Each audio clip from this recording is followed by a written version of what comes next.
Well,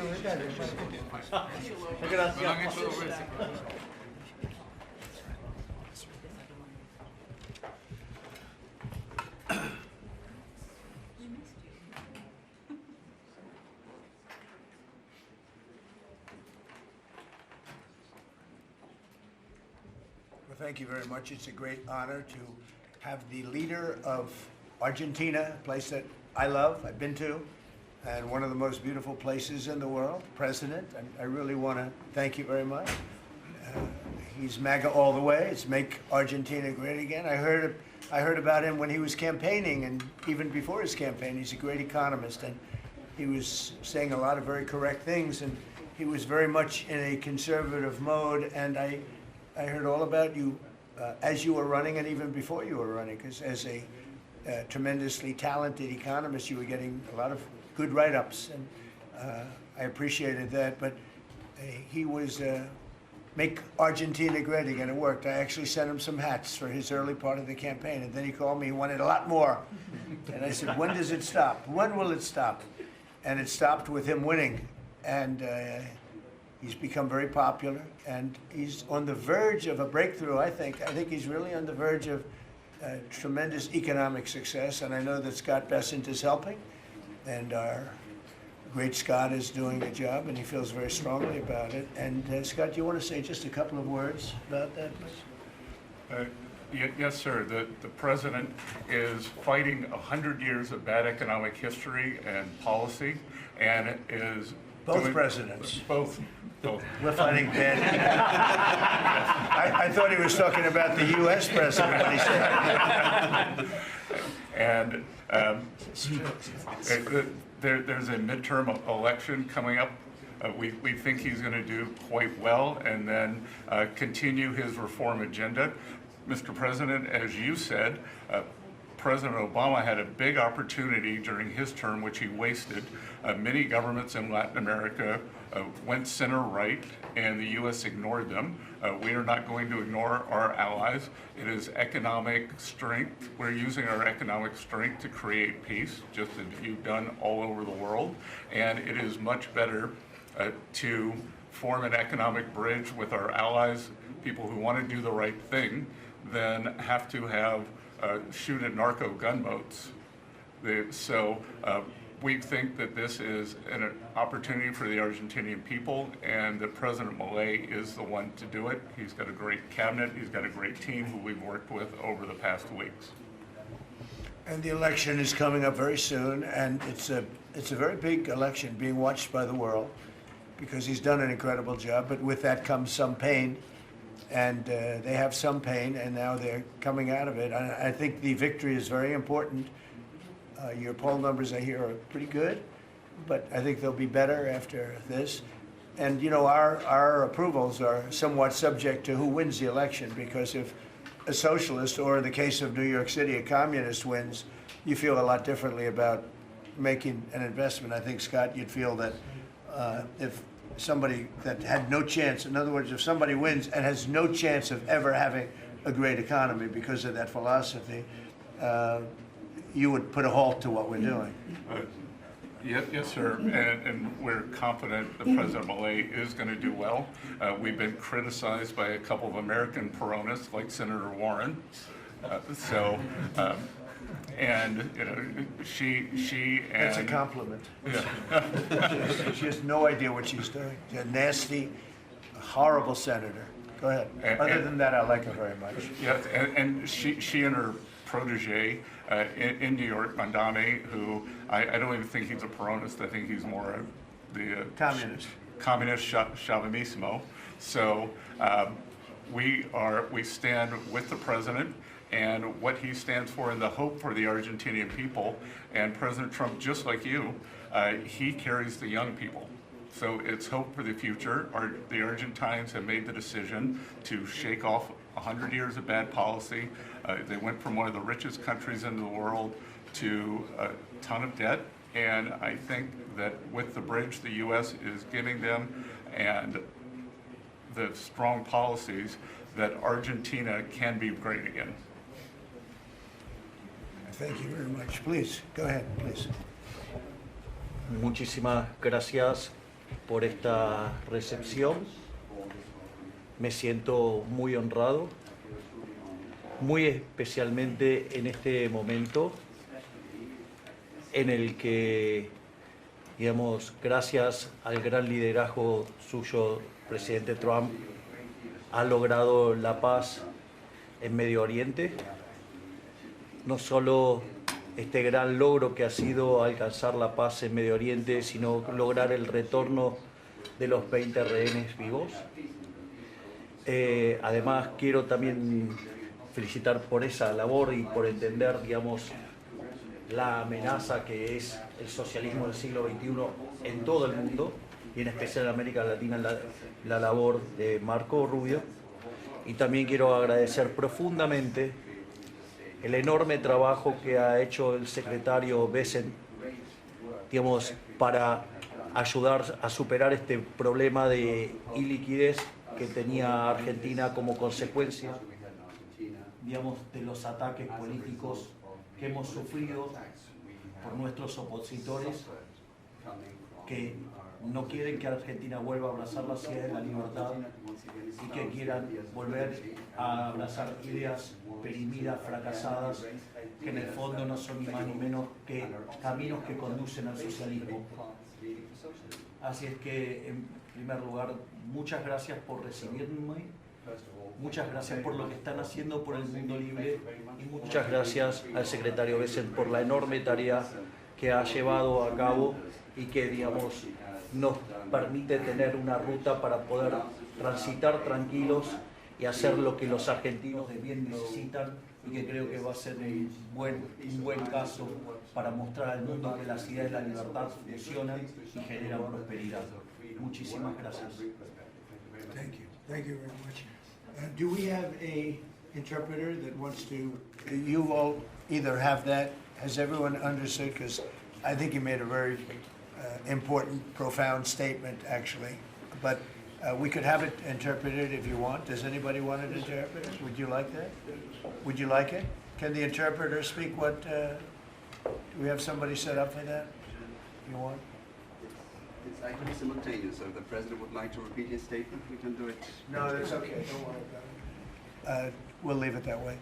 So it's an honor to have you here, and I just want to tell you that your career has been an amazing one, and it's going to continue with the election. You're going to win the election. We're going to endorse you. I'm going to endorse you today, fully endorse you. And people in Argentina like me. A lot of people like me. I'm even surprised myself. But we had a great week. We had a great weekend. We had a great period of time in the Middle East. It was very comprehensive. It went very rapidly, and I think it's going to lead to something that's going to be unrecognizable, certainly for the Middle East. What's taken place in the last few days, people can't believe it. I've never seen anything like it. I've never seen the love and the spirit. And I've done a lot of things. I've done a lot of deals. I've done a lot of political deals where countries come into line or whatever. But I've never seen anything like this, the level of love. And it has to do with the mystique of the Middle East, I think, because if I did other countries, I did 7 other settlements of wars, complete settlements of wars, and it was very well received. But this is something I've never seen anything like it. The media covered it very fairly, and even the fake news, of which we have a lot, they actually covered it fairly for a change. And I appreciated that. We have to get back to that. It's so important. But I just want to say it's a pleasure to be with you, and we're going to have lunch, and we'll take a couple of questions from the news, and I'm sure they'll be extremely non-hostile and friendly. Like JD went through a very friendly interview with George Slopadopoulos, who was nice enough to pay me $16 million the last time we came. He had to pay $16 million to me, which was good. It was worth having somebody lie. If you get $16 million, that's good. But JD had a very nasty person interviewing him, and we can't let that happen. Just as inappropriate to cut off a highly respected vice president of the United States mid-sentence. I guess it's one way to win an argument. That was the only way he was going to win the argument. So it was pretty inappropriate, I want to tell you that. So thank you very much. Do you have something there? Yes. Oh, good, thank you. Sí, quería Yeah. darle. I'll get it.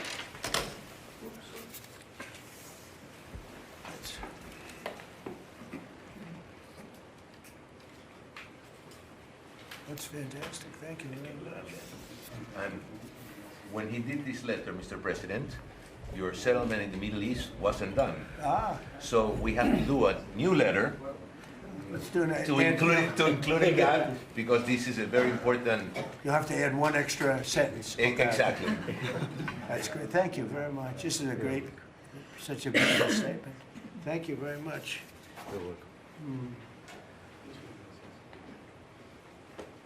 That's beautiful. Thank you.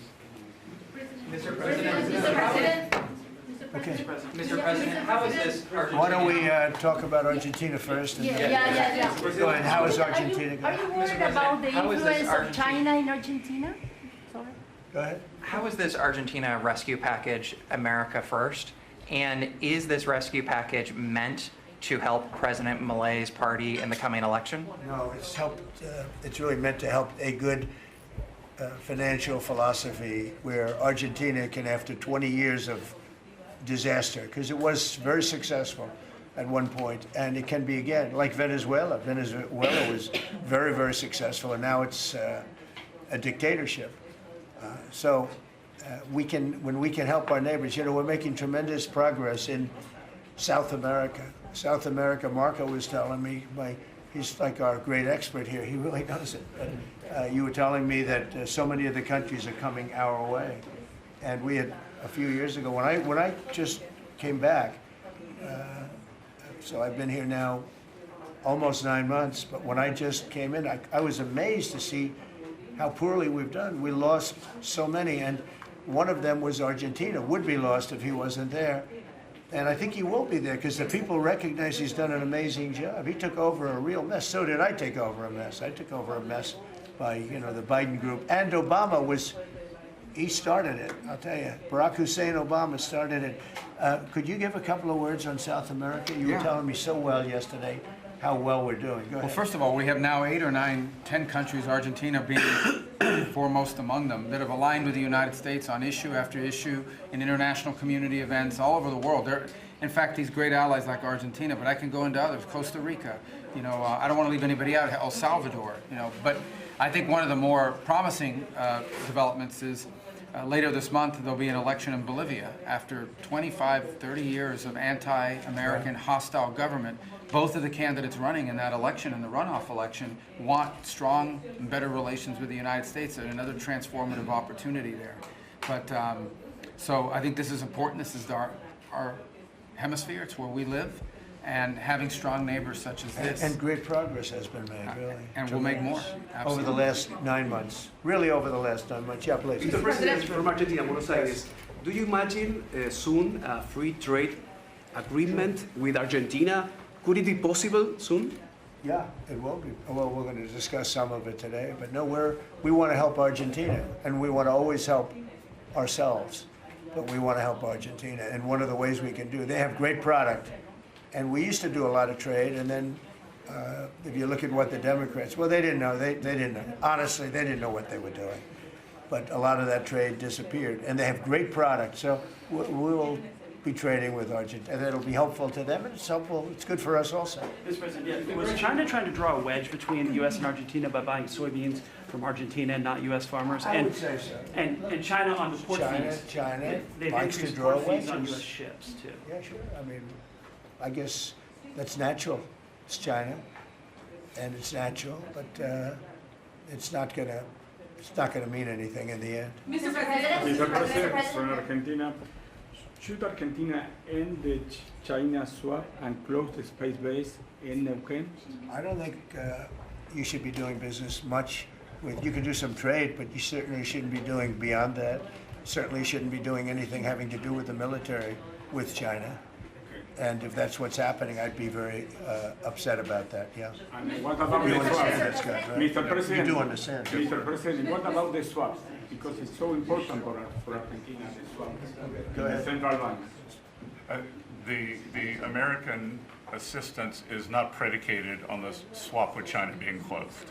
Any reporting to that effect is incorrect. But you said that Argentina has to export China from your business or from your agenda, and the swap is so important for Argentina. No, I was referring more to ports, military bases, observation facilities that have been created in Argentina. Than the swap? More than the swap? More than the swap. He was referring to that. Yeah, behind you, please. Yes, President, for Argentina, what's the benefit for United States in helping this way Argentina? Just helping a great philosophy take over a great country. Argentina is one of the most beautiful countries that I've ever seen. And we want to see it succeed. Very simple. I mean, we don't have to do it. It's not going to make a big difference for our country, but it will in terms of South America. If Argentina does well, you're going to have others following, and a lot of others are following. You have countries in South America that 2 years ago would have never even been thought of to go as democracies or as just countries that want to do fair and balanced trading. And now I mean, you mentioned Bolivia, but there are numerous other countries that are coming our way. And Brazil, as you know, I had a very good conversation with the president. I met him at the United Nations before I went up to speak, and then I found that I didn't have a speech because I had no teleprompter. They turned off my teleprompter purposely.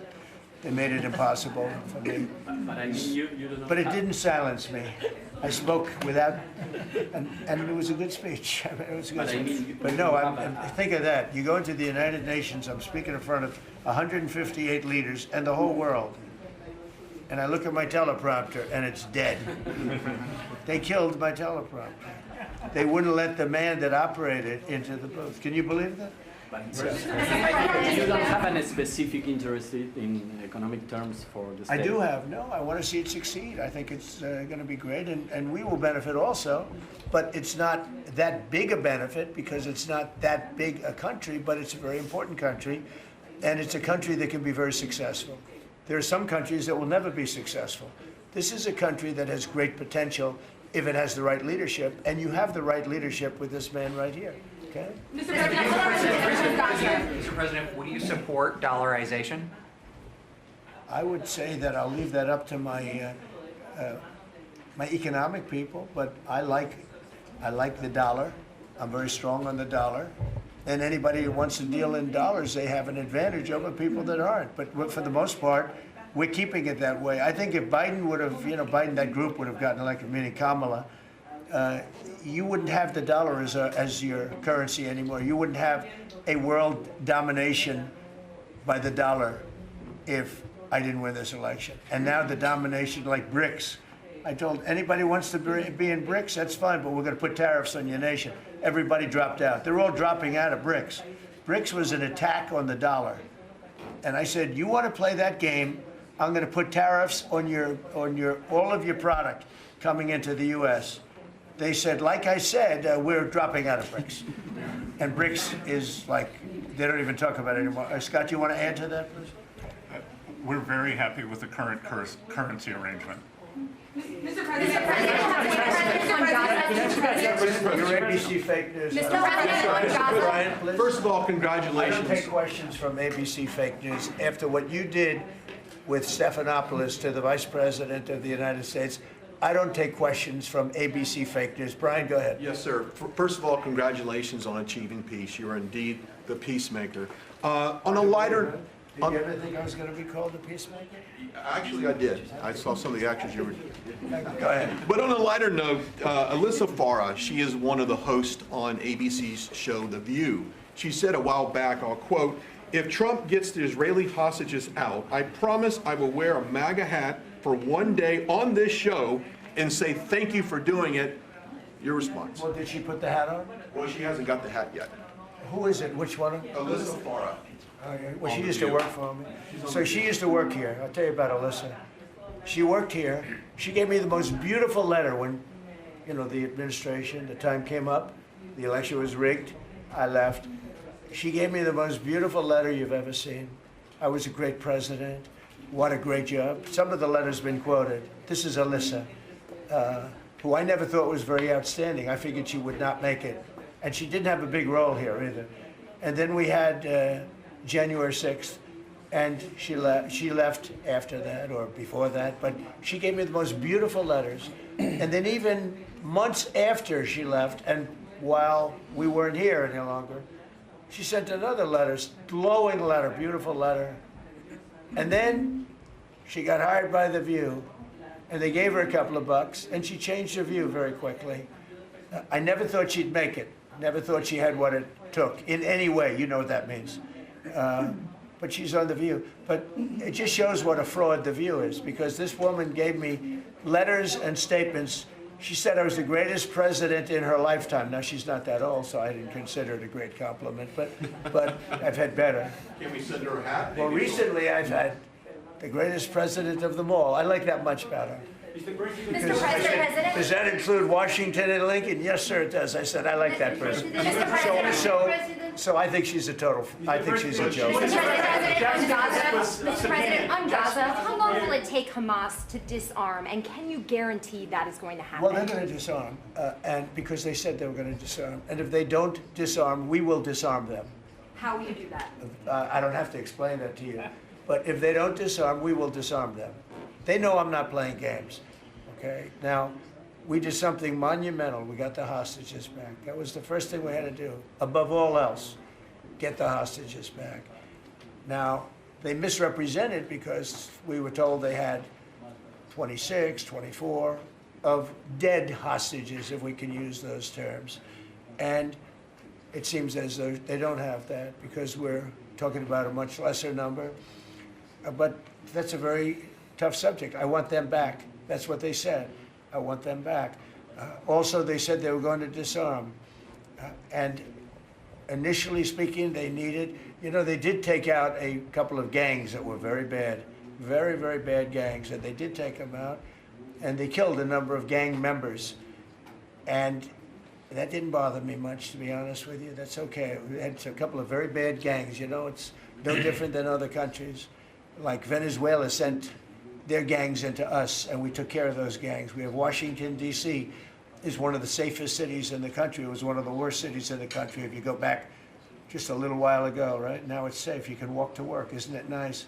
But we have told them we want to disarm, and they will disarm. And if they don't disarm, we will disarm them. And it'll happen quickly and perhaps violently. But they will disarm. Do you understand me? Yes, you say because quickly. you always, everyone says, oh, well, they won't disarm. They will disarm.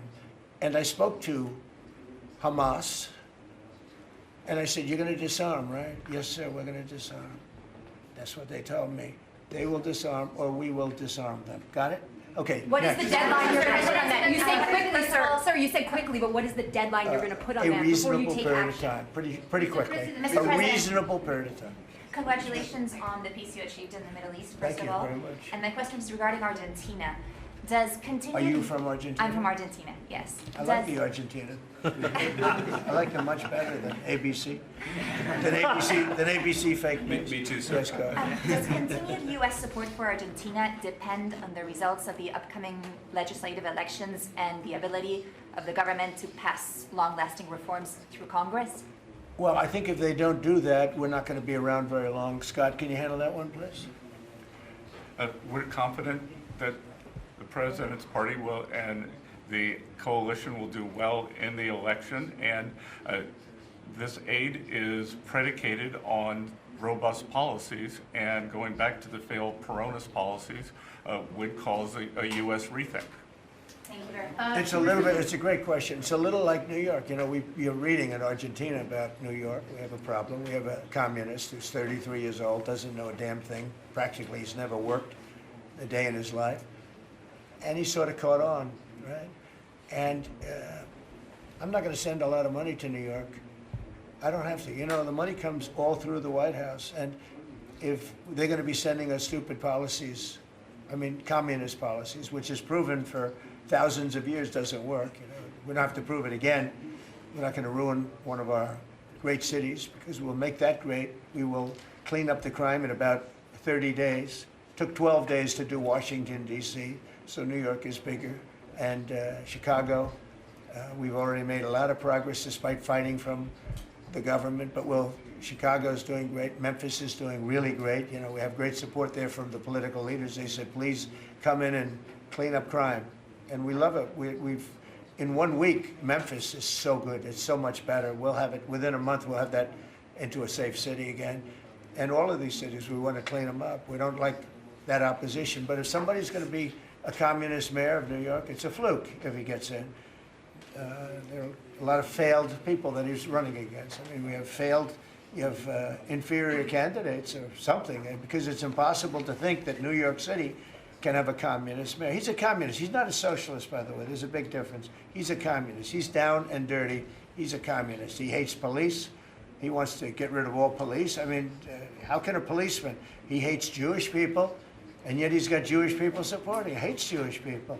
So it comes through the White House. The funding for New York and for every place comes through the White House. And I'm very generous, and I was always very generous with New York, even when you had opposition there, but I was always very generous. But I wouldn't be generous to a communist, a guy that's going to take the money and throw it out the window, because you're talking about hundreds of billions of dollars. And we're not going to let somebody get into office and squander the taxpayer money from this country. We're not going to let it happen. So it's a little bit like that with, if you take a look at Argentina, if the president doesn't win, I know the person that he'd be running against, I believe, probably. We probably have the person. A person is extremely far left and a philosophy that got Argentina into this problem in the first place. So we would not be generous with Argentina if that happened. If he loses, we are not going to be generous with Argentina. Mr. President, you talk about Argentina and important in the Latin American. What is your plan for Venezuela? But is the terrorism, the narco-terrorism in the President Maduro? What is your plan about it? Venezuela's done a couple of things very badly. Number one, we get drugs and all of that. But we get something in a way worse, because they're a big purveyor of drugs, but we have worse. What they do very well is they send their criminals into the United States, and they send Tren de Aragua, that you know very well. You're from Venezuela, I assume. And they send them in by the thousands, literally. And these are the worst of all. And they empty their prisons into the United States. They empty their mental institutions into the United States. And because we had a president who's low IQ, he didn't realize what was going on. And the people that are high IQ that surround him, but they happen to be lunatics, radical left, they're highly intelligent, radical left lunatics, okay? So in a way, that's worse than having a guy like Biden. But they ran the show. You heard about the autopen. The person that really operated the autopen, but it was really the people that told the person that operated the autopen what to do. Those are the people that really were president, okay? So we're not going to stand for it in this country. And by the way, that autopen thing is under serious investigation. Just this, I don't think you care, because you're from Argentina, you couldn't care less about that. But I just want to say, because I do the weave, you know, the weave, cover a lot of different subjects. But the people that are involved in that autopen scam, because he barely signed anything. I mean, this guy, I don't know how you can be president. He barely signed it, but the only thing we can find for combination. So we're going to work very much with the president. We think he's going to win. He should win. And if he does win, we're going to be very helpful. And if he doesn't win, we're not going to waste our time, because you have somebody whose philosophy has no chance of making Argentina great again. What's your advice for Steve, go ahead, Steve. What's your advice for President Milei? Just to check something, you said Hamas assured you that they would disarm. Was that a direct conversation or through Mr. Witkoff? Or? Through my people. Okay. At the highest level. What's your advice? And it was meant for him. What's your advice for President Milei and Argentina? As a political leader? My advice is to hold strong to his principles, because he's right, and he's proving that he was right. He's got one problem. He's got people that are giving him tremendously bad press, even though they know it's wrong. He's got to hold true to his principles, because he's going to win. He's going to win. He's doing the right thing. Everybody knows he's doing the right thing, but you have a radical left sick culture that's a very dangerous group of people, and they're trying to make him look bad. I believe he's going to win out. And we're doing the right way with China in this house. China? China is, well, you have to be careful with China. Look, everybody deals with China. They have to deal with us too. we have to be careful with China. Look, I have a great relationship with President Xi, but sometimes it gets testy because China likes to take advantage of people, and they can't take advantage of us.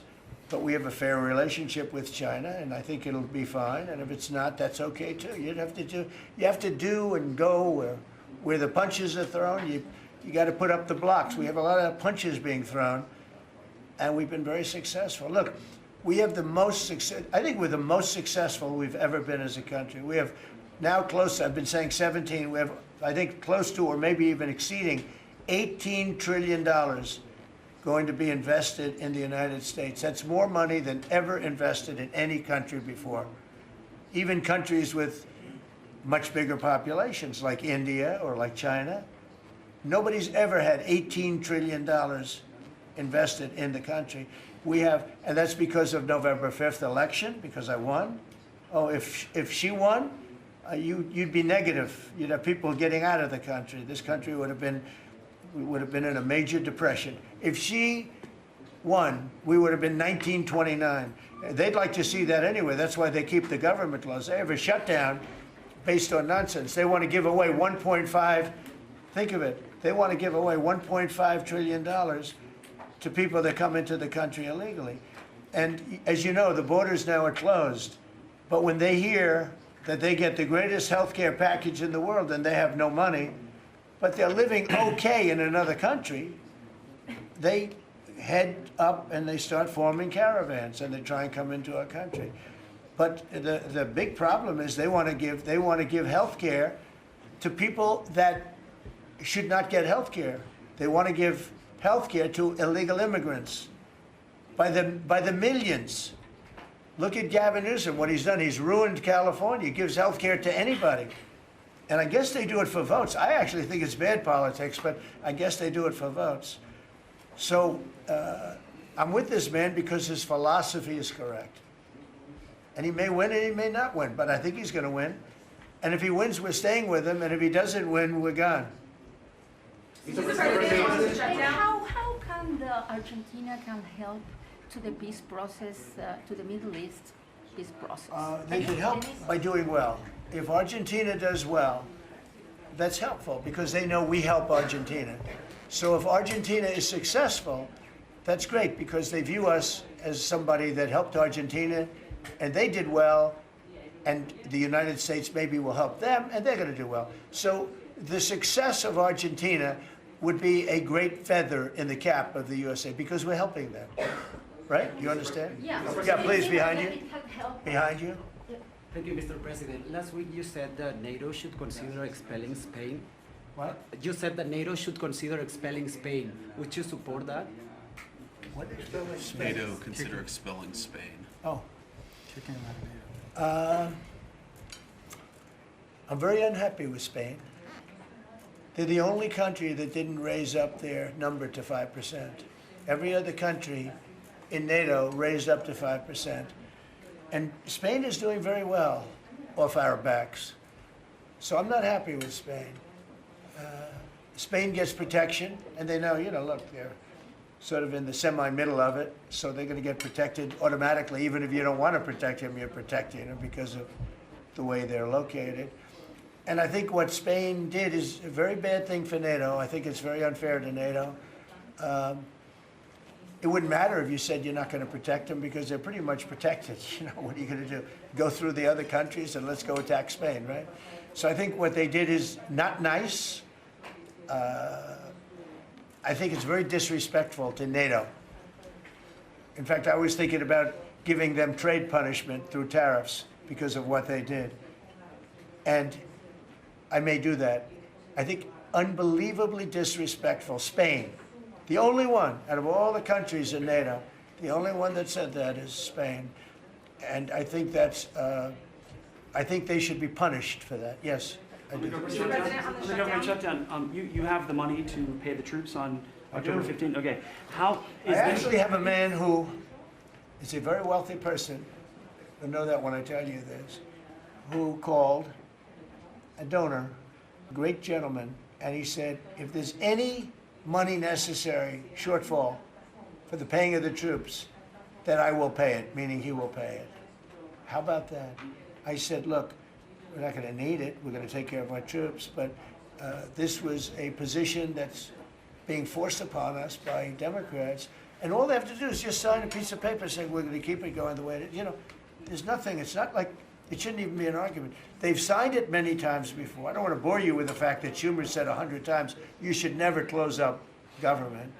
But Schumer's a weakened politician. I mean, he's going to finish his career as a failed politician. He's a failed politician. He's allowed the radical left to take over the Democrat Party. So if they write books about that, if they write books about him, they're going to have to say that his career ended by allowing the radical left to take over the party. I mean, I won an election in a landslide because people are not into the radical left, and the Democrat Party is. People didn't want to see men playing in women's sports. They didn't want to see transgender for everybody. They didn't want to see all of the different things that they do that's so crazy. Open borders. I mean, the worst thing that he did to us, it's not inflation, because we fixed inflation. Prices are way down. I don't know if you saw that gasoline went to 58 just now. Did you see what's going on with gasoline? We track that. No, $58 a barrel. Yeah, we track that. Nobody can believe it. I'm very proud of that. You know why? Because we're pumping like we've never pumped before. Because if you get the gas price down, everything else comes down. It's very simple. And he went away from my policies, and you had the greatest inflation. The last administration had the greatest inflation in the history of our country. And now, as you know, groceries are down. It's all down. But on the shutdown, are you settling in for is this going to be a long term? Are we looking months? It's up to them. All they have to do is just vote to extend. We don't need it. We're not saying we want money. We don't. All we need is a right to extend. They want a right to extend, but they want $1.5 trillion so they can give it away to illegal immigrants, the people that are invading your cities. And many of these people, for whatever reason, I mean, I understood this. I called it a long time ago. These countries are run by people I know, friends of mine. Like, I know this gentleman. I hope you haven't sent. He probably did too. Why not? They send up their worst people. They send up people that are criminals. They send up people from jails. And at best, the best ones they send up are people that don't work very hard and that are on a social form of welfare. And they're sending those people into the United States. I don't blame them. I'm angry at them, but I don't blame them. But I'm really angry at Biden and Kamala and that group of lunatics for allowing it to happen, because it's the hardest thing. Now, you know, we're sending them out. It's incredible the job that Christie and Tom Homan and the whole group is doing. But we shouldn't have to be doing that. We're doing a lot of work on getting people out of here. Tren de Aragua has caused tremendous damage, and our soldiers are great. You know, our soldiers are now based on merit. They're not based on woke, because we won the case in the Supreme Court, which was the bravest case. I have such respect for the Supreme Court because of what they did with merit, because our country was built on merit. Countries are destroyed on woke. You know, I made a statement, and I hated to make it because it sounded bad, but everything turns to you know what when it goes woke. You remember the term. I don't like to use it because you might have some children listening, but it turns bad. And no, we have the hottest country right now anywhere in the world. That's why he's here. That's why every other country wants to meet here too. But we only have so many hours in the day and days in the week. But we get the hottest country. Think of it. We were a dead country a year and a half ago. And now we have the hottest country anywhere in the world. It's pretty good. Did a good job. Okay, any other questions? Would you like to visit Argentina? Would you like to visit Argentina soon? There is an invitation for that. What does that mean? Do you like to visit Argentina soon? I do. I would love to. I'm just a little busy. I would love to. I'd love to go to Argentina. I'd like to be like Biden. I'd like to go to the beach. You know, my legs are not quite as thin as his. My legs are slightly heavier. My arms are slightly larger. My body is a little bit larger than his. I'm not sure it would be appreciated on the beach, but I'm not going to take a chance. You won't see me in a bathing suit. You won't see in a bathing suit sitting on a beach in Argentina, falling down. not being able to lift a 3-ounce chair, meant for old people to lift, and he couldn't lift it, so we had a problem. He spent too much time on the beach. Somebody told him that he looked good in a bathing suit. And you'd see this guy on the beach all the time. I never quite understood it. Steve, go ahead. Could you preview your meeting with Ukraine President Zelensky on Friday? You expect to talk about weapons? Is there going to be a package? Interesting meeting going on. Look, I'm very disappointed because Vladimir and I had a very good relationship, probably still do. I don't know why he continues with this war. This war has been so bad for him. He's going into 4 years of a war that should have he should have won that war in 1 week. He's now going to soon be into his 4th year. He's lost 1.5 million soldiers, probably, close. Certainly in terms of wounded and no legs and no arms and all the things that happen in horrible wars. It's a horrible war. That's the biggest thing that's happened since World War II in terms of death. It's bigger than any of them. I settled 8 of them. The biggest is that in terms of death. Incredible. I think India, Pakistan had great potential too. We did a great job of that one, but he's got to really settle this war. And you know they have long lines waiting for gasoline in Russia right now, right? They have long lines. Who thought that was going to happen? And all of a sudden his economy is going to collapse.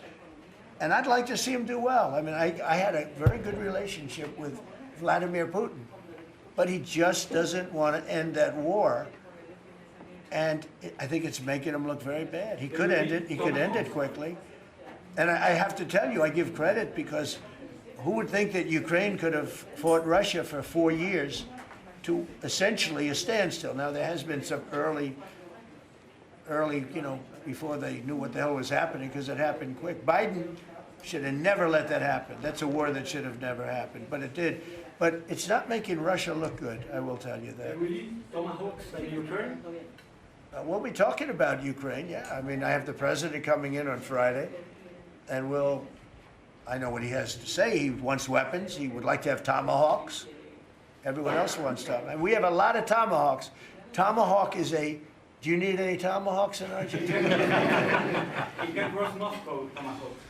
You need them for your opposition, I guess, because see, in this country, they'd use tomahawks for the opposition. I don't do that. I'm much nicer. The Democrats would use them if they had the chance. They're sick people. Go ahead.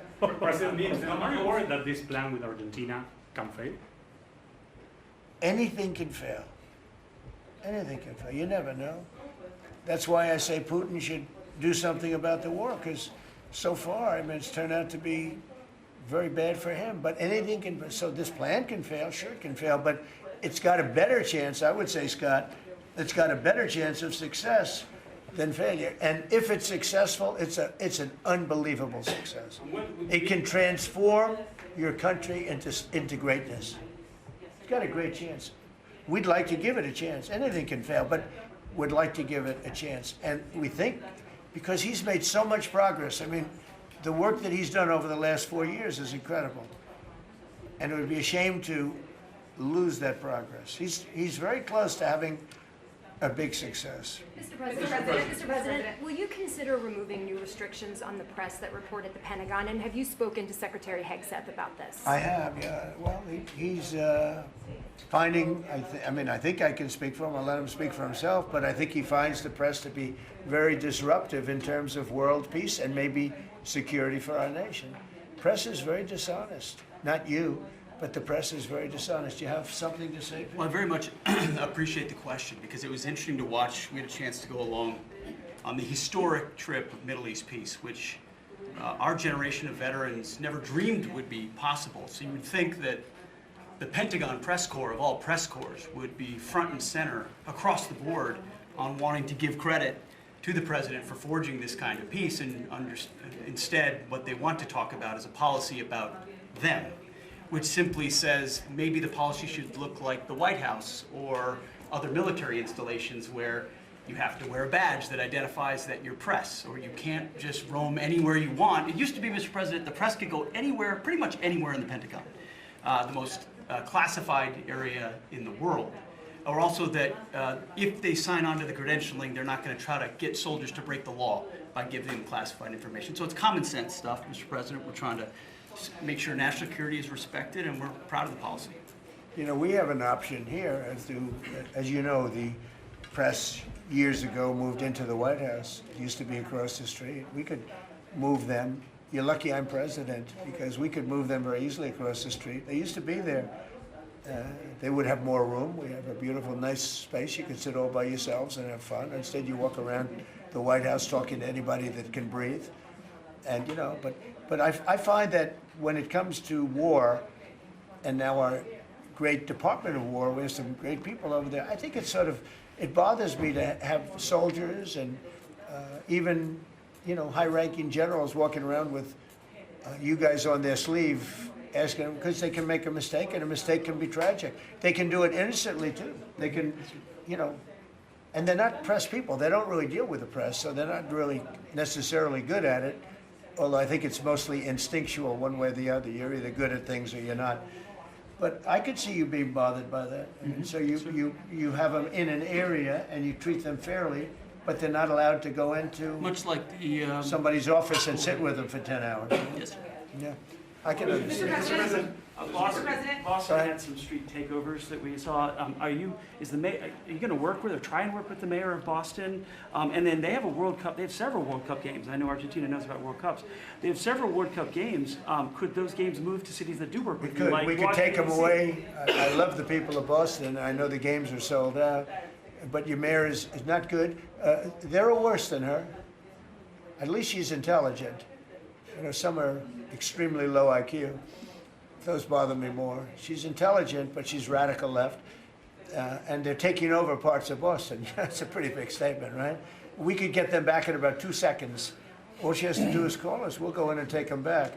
But she's afraid to because she thinks it's bad politically. She could take them back, too. The Boston police are great. I mean, I know them. They love me. She'll never tell them to go after Trump because they love me and I love them. And I got a tremendous police vote and military vote, you know, and fireman vote, all of them. No, I think she is hurting Boston. The answer is yes. If somebody is doing a bad job, and if I feel there's unsafe conditions, I would call Johnny, the head of FIFA, who's phenomenal, and I would say, let's move it to another location. And he would do that. He wouldn't love to do it, but he'd do it. Very easily he'd do it. And this is the right time to do it.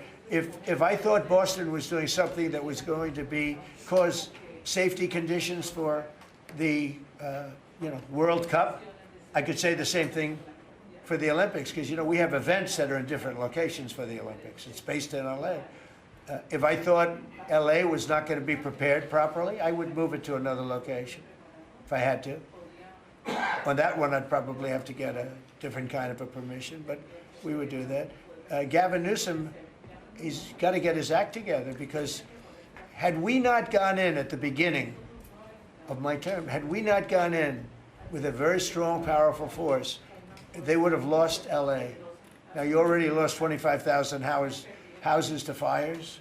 You got a big scar right in the middle of the city, and that should have never happened, because they should have had the water flowing in from the Pacific Northwest. All they had to do is open up the valves. He didn't want to do it. And he didn't want to do it, he says for environmental reasons. I don't believe that, but, you know, for some reason he didn't want to do it. Lost 25,000. You had no water in the fire pumps. You had no water in the sprinkler systems in the ceilings. There were no houses. Normally the things would go in. You might not have lost 2 houses. So if he doesn't play ball, we're going to have to be very tough with him. He's done a bad job. You know, just to finish off on that, so when we went in, we did a phenomenal job. We went in with great force, and that was the end of it. We put it out. We extinguished that fire, which was agitation, and it was a very dangerous position to be in. And we went and did a great job. But the chief, said we could have never done this without President Trump and without the federal government coming in. Okay, that was it. He said that. Now, 2 or 3 weeks later, he said, oh, we could have done it, but he knows he couldn't. The city was going to be taken over if I didn't go in. And you have to remember that. Los Angeles was going to be taken over. And we have it where the chief said it, I believe, numerous times, but that was as it was happening. That was a rough one. That was nasty. And if we saw a situation like that, yeah, we'd be forced to make a move. Boston better clean up their act. That's all I can say. Go ahead. One more question. Mr. President, should federal workers Yeah, please. Do you feel any urgency to end the shutdown in the next week, 2 weeks, or would you be fine if it stretches into November and then toward the holidays with folks not getting paid? Well, you know, shutdown, we've had many, many shutdowns, and this is a shutdown that shouldn't have happened. A group of people brilliantly decided to make it after the election. I said, thank you very much. In other words, give it to Trump instead of Biden. So it shouldn't happen. And likewise, debt ceiling shouldn't have. But the big, great big, beautiful bill solved the debt ceiling problem for Is there a 2 point where years. you would reach out to No, all parties here's what's and happening in the try to shutdown, though. Honestly, can I put it in plain words for you? And you're a smart guy, so you all understand, but a lot of people don't. The Democrats are getting killed on the shutdown because we're closing up programs that are Democrat programs that we were opposed to. So we're being able, and they're never going to come back in many cases. So we're being able to do things that we were unable to do before. So we're closing up programs that are Democrat programs that we wanted to close up or that we never wanted to happen, and now we're closing them up. And we're not going to let them come back. The Democrats are getting killed. And we're going to have a list of them on Friday, closing up some of the most egregious, socialist, semi-communist, probably not full communist, we're saving that for New York, but semi-communist programs, and we're closing them up. We're not closing up Republican programs because we think they work. So the Democrats are getting killed, but they're not telling the people about that. I say it, nobody, well, I haven't said it probably as bluntly as I just said it, but so we are closing up Democrat programs that we think, that we disagree with, and they're never going to open again. Thank you very much. Thank you, everybody. Thank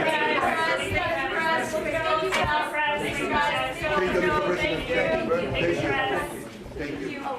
Thanks, guys. Right here. Let's go. Let's go. As China deepens its presence in Latin America, what role do you see for the U.S. I just like to watch her talk. Sorry. No? Good job. Okay, thank you. Good job. Thank you, darling.